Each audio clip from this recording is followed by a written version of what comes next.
I'm Sheila Brummer with Siouxland Public Media News.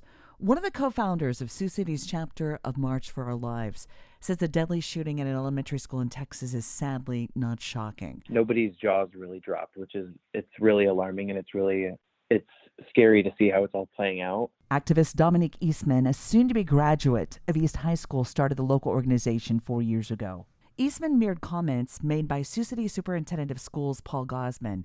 If you see something, say something. As we noticed a lot of these instances, there was red flags, there were signs. The local March for Our Lives provides gun locks and heightened awareness on the issue of gun violence.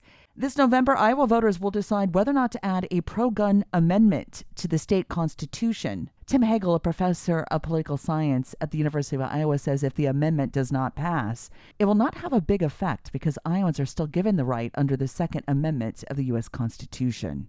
As we head into the heavily traveled Memorial Day weekend, so far this year, 110 people have died in car crashes on highways and roads in the state of Iowa.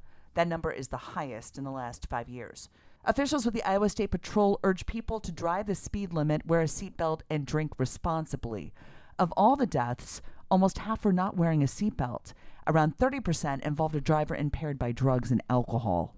And the latest drought report shows the driest part of the state is here in Siouxland.